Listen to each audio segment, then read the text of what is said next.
Hey everyone, joining us. Thanks for tuning in.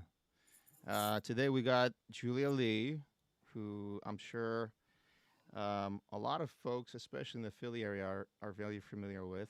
Um, she's a gifted songwriter and musician, music teacher, um, worship leader, and I, how long has it been since how did we first meet each other? Um, through a retreat. I forget which retreat though. Okay. This was like 25 years ago or something, right? Yeah, so it feels like it's been that long. Yeah, it Yeah, has. Who introduced us? Was it Justin? yeah, it was Justin. Yeah, Justin Kim. For those of you who don't know him, he is the tie that binds everything together in the area of Philadelphia. This is the truth. Yeah. If you live in Philly and you don't know of this gentleman who's a pastor now, Pastor Justin Kim, you are missing out. Forget social media. If you want to network socially, get to know him, and he will link you up with the rest of Philly. That's Uh, right. anyway, and I think it was in the context of helping out with church or a church event, and I think soon after, sort of in parallel, as the desire to sort of get musical thoughts on a recording format, we sort of teamed up and shared ideas. But I think even before then, um, when Justin introduced me, he actually he was like, oh, I have this sister named Julia. I think she'd be good to sing as a female vocalist, and in case you want to know her style and what she sounds like. And I think he sent me like an ancient SoundCloud link that you had. Yeah, Um, yeah. I think like in college, I had never recorded anything before, like in a studio, and Justin had connections to Andy Ha. Shout out to Andy Ha. And so that was my first experience recording. And so Justin is always a hype man. Just sends things out to people to listen yeah, to, which I yeah. appreciate. So yeah, that's probably what you heard. I think that speaking of Andy Howe, I think the day that he joins this stream and says a nice thing, I'll just take a mic and just drop it. He's very talented at what he does, and he does this for a living, so he's obviously very good. Um, all right, so today we're talking about one of the tracks,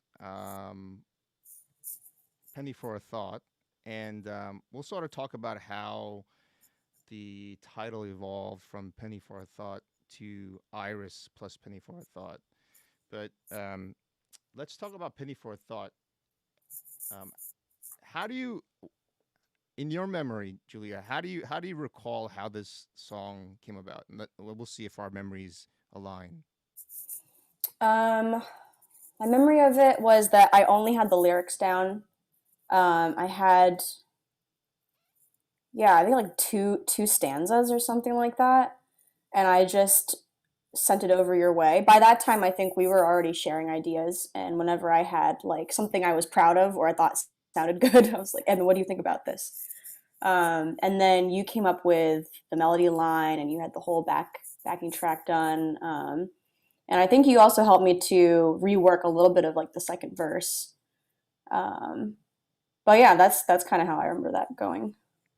Do you remember how long ago it was that we first laid something down?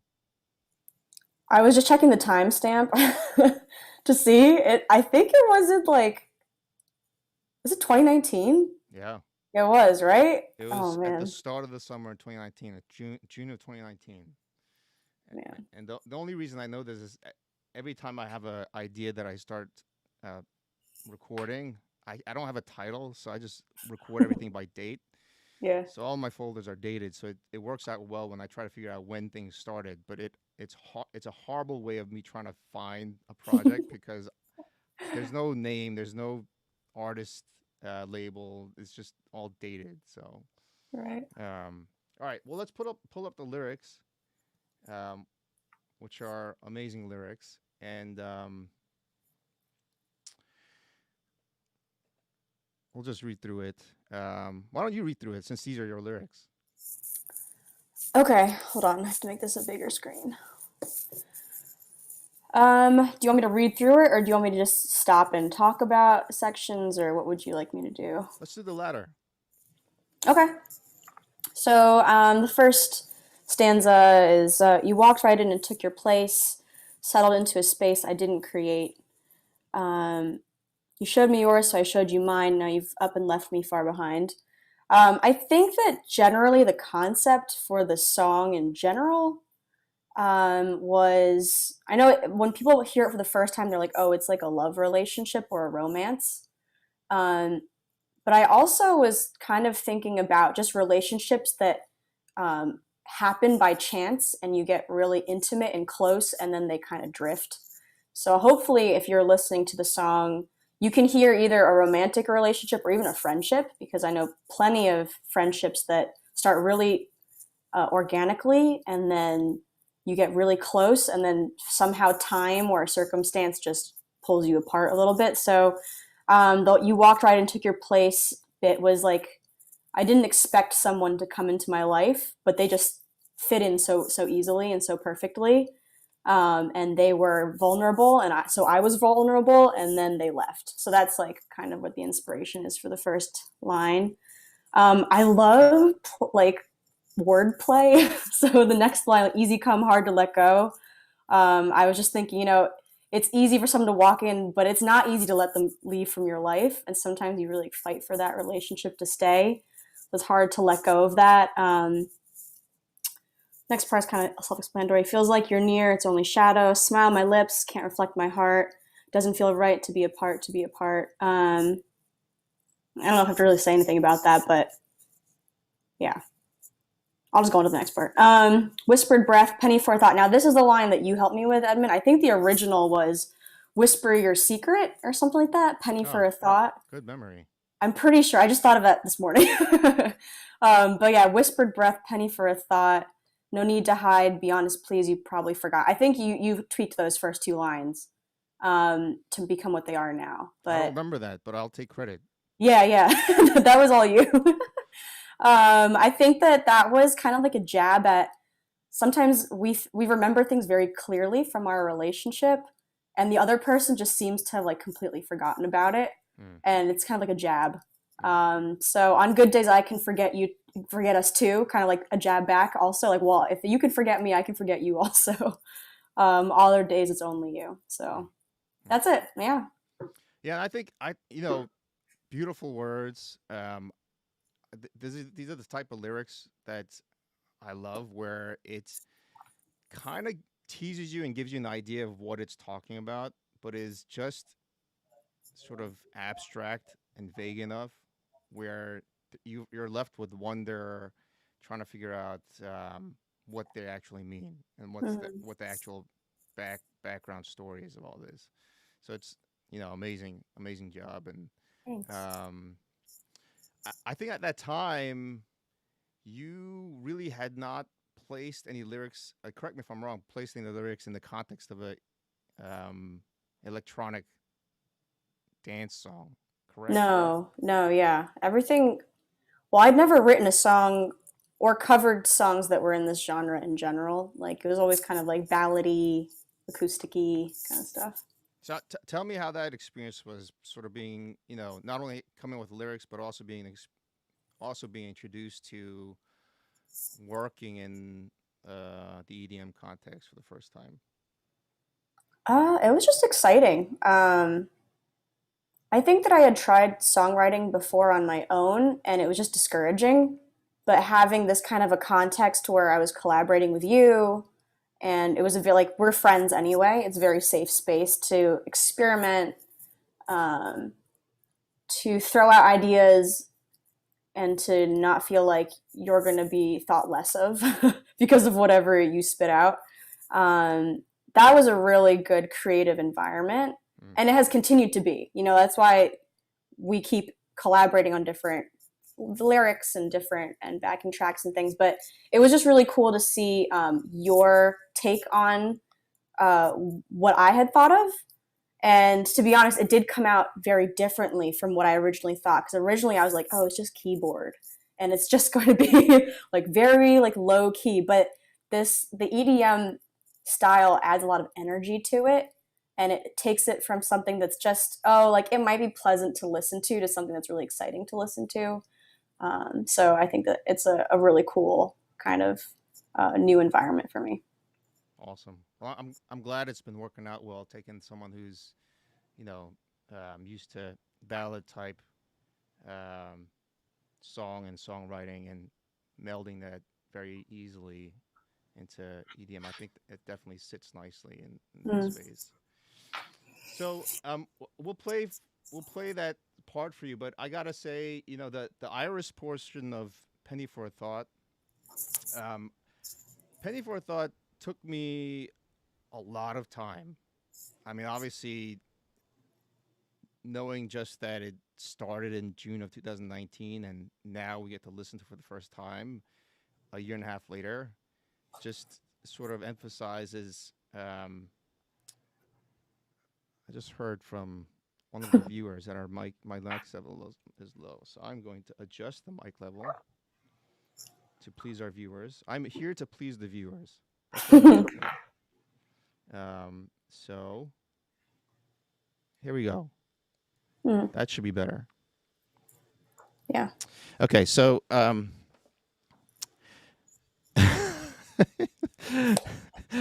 Edmund, your mic is a little low compared to Julia's, but I still love you. That's awesome. That's what makes this guy like well connected with everybody, folks. Just that type of loving nature. So yeah, Penny for a Thought. It took me a lot of time and effort, and there were definitely moments when I needed to shut off everything and just take myself away from the track because it started fatiguing me, especially my ears, and sort of I came into this creative roadblock, and trying to figure out how to make music that would do the words justice. Mm. And I just needed something fresh.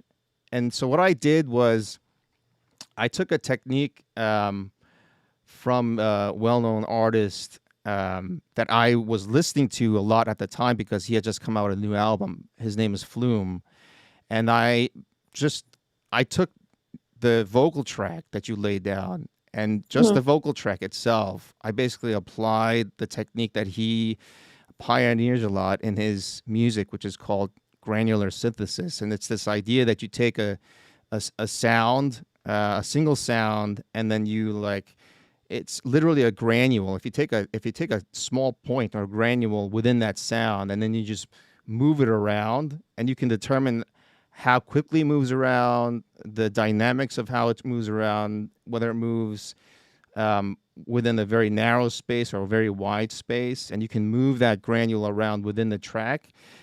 It produces a very, I think, initially odd, but at the end very musical result, which Mm. I took advantage of and said, why don't I put this, and so I played around with it.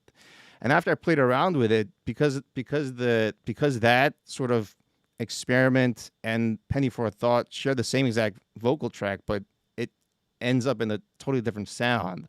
Mhm. I said, let's combine the two. And the title Iris, which you came up with, is a wonderful title. And the thought behind it was that sort of um, you're an avid reader. What's the chapter called that leads up that's before the actual book? The preface. Yeah, preface. Thank you. So Okay. so it sort of served as a nice preface to the song, and the preface, the way it sounds, and we'll listen to it. The preface, Iris, sounds like there's something big that's about to happen. So your thought was, well, you're sort of in the eye of the storm, Iris, and I thought it fit nicely as a title for the beginning part. But just I love to have like nerd moments. So people who wonder what granular synthesis is, I'll just show you an idea. And there's many granular synthesizers. This is one that I use, and this is I can't use a track off Spotify or off of YouTube because again I'll get um, copyright infringement strikes against me. So I hope it's okay. I took the liberty to pull up one of your ballads, which you wrote in honor of your relationship with your husband, He Oh yeah, Turned, sure. Unexpected. So I'll play a short piece of this, the way it sounds originally, and then I'll show you what granular synthesis is able to do with a track. Sounds good.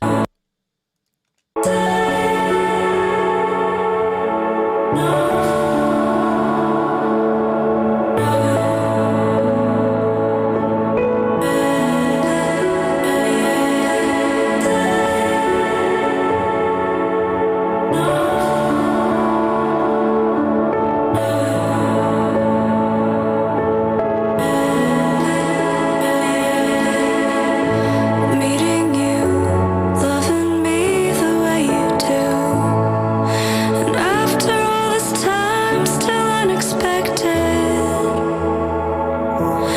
And some days I catch myself in awe of you, little things, quiet words, unexpected.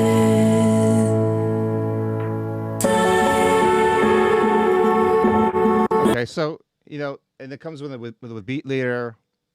But if say this waveform is that whole track, and you could, the way we usually play a track is from beginning to end. But what we can actually do is create little grains, and probably the more traditional way to play it is to do notes where you have one grain or a set of grains, and then you determine, oh, it's a C. I'm going to play it as a C, and then have it pitch shifted to play another note. So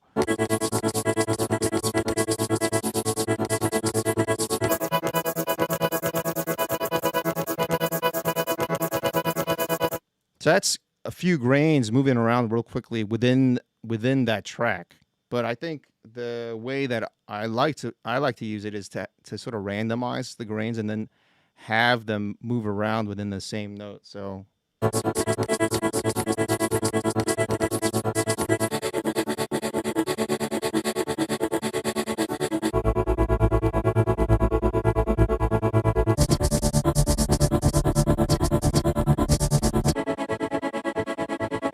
That's really cool.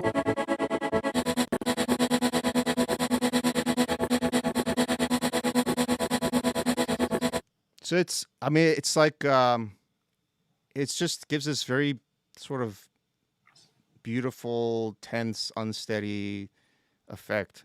Um, so I basically took the same idea and just took the vocal track for Penny for a Thought, and to give me some sort of refreshed creative energy, just put it inside of that granular synthesizer and played around with it. And that's how we sort of came upon Iris. So any other thoughts before we play the track? Um, I had a thought. Yeah. I was gonna. I was just gonna ask. So are you saying that like as after you got inspired by Flume and like his style, that kind of resparked your interest in the song, or like what kind of snapped you back into feeling like, yeah, I can work on this again? Yeah. The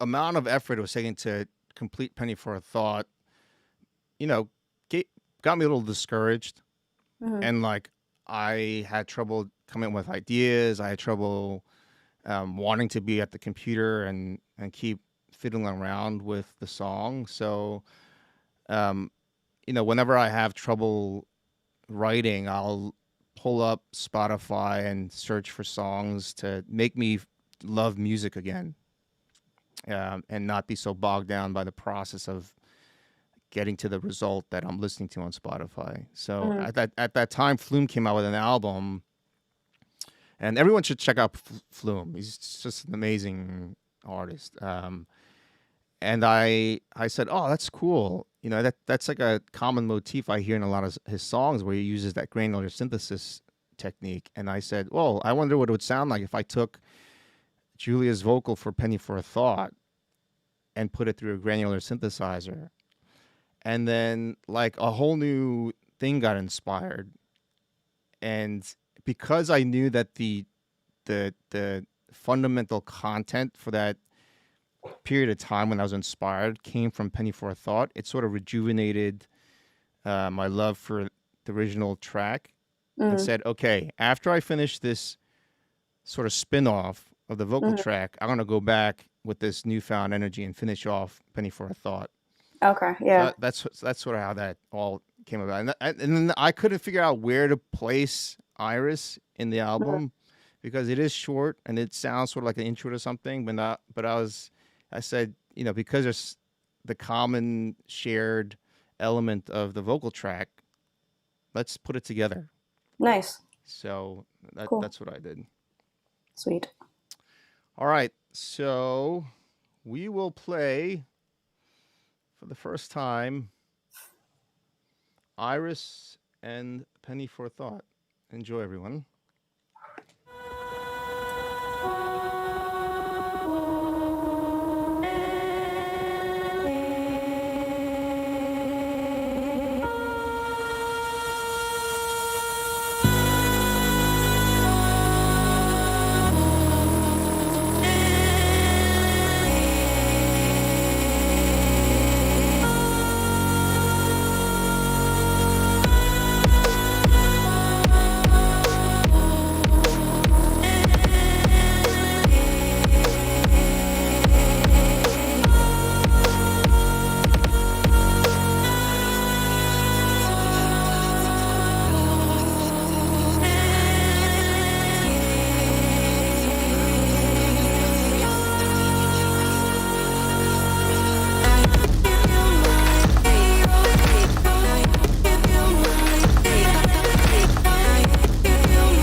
I love this so much. It makes me so excited. Great job, Edmund.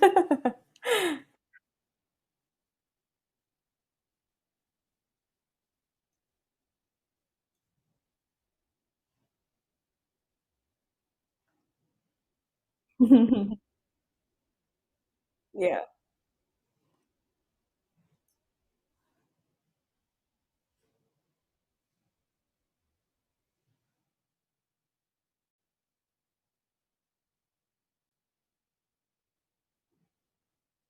Hmm. Hold on, you're muted, Edmund.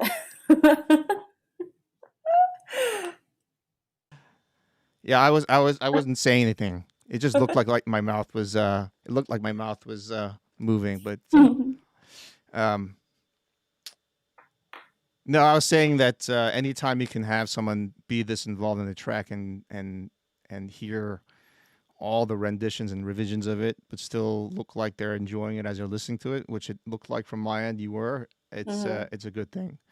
And even though this track is longer than the average EDM track, which usually hits at about 3 minutes, I don't think it ever gets redundant, Mm-mm. which is a good thing. Yeah, I Yeah, love it. yeah, yeah. Um, Edmund, you're too loud, guys. This is not Goldilocks. Um,